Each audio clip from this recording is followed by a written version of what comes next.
പഞ്ചായത്ത് തിരഞ്ഞെടുപ്പിൽ പ്രവാസ ലോകത്തെ വീട്ടമ്മമാരുടെ നിലപാട് എന്താണ്? ഇക്കാര്യമാണ് നമ്മൾ ഇന്ന് ചർച്ച ചെയ്യുന്നത്. ഞാൻ ചങ്ങനാശ്ശേരി ടൗണിലാണ് താമസിക്കുന്നത്. ഞങ്ങളുടെ നാട്ടിലൊക്കെ എന്നൊക്കെ വെച്ച് കഴിഞ്ഞാൽ സ്പേസ് വളരെ കുറവാണ്. 5 സെൻറ്റ് സ്ഥലത്തെ വീട് അങ്ങനെയൊക്കെയാണ് ഉള്ളത്. അപ്പം നമുക്ക് വേസ്റ്റ് കളയാനും ഒക്കെ വളരെ ബുദ്ധിമുട്ടാണ്. അപ്പം മാലിന്യ സംസ്കരണം ഒരു മെയിൻ പ്രശ്നമാണ് അവിടെ. അതിനൊക്കെ മുന്നിട്ടിറങ്ങി പ്രവർത്തിക്കാനായിട്ടൊക്കെ കഴിവുള്ളവർ വരുന്നത് നല്ലതായിരിക്കും പഞ്ചായത്തിലൊക്കെ. ഇപ്പോൾ സ്വതന്ത്ര സ്ഥാനാർത്ഥിയാണെങ്കിലും നമ്മൾ പുറകിൽ ഒരു ശക്തമായ സംഘടനയുടെ ഒരു പിൻബലം ഉണ്ടോ എന്നും കൂടെ നമ്മൾ കൺസിഡർ ചെയ്യാറുണ്ട്.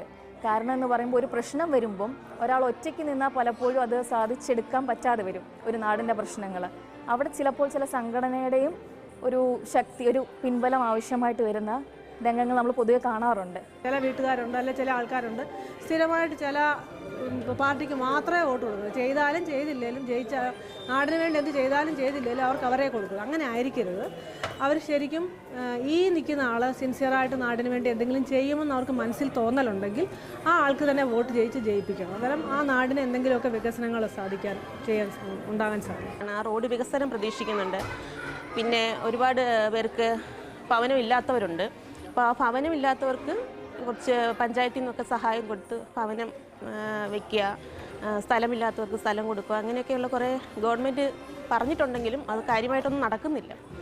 അപ്പോൾ അതുകൊണ്ട് അതിന് വേണ്ടിയിട്ട് എന്തെങ്കിലും പ്രതീക്ഷിച്ചാണ് നമ്മൾ ചെയ്യുന്നത്.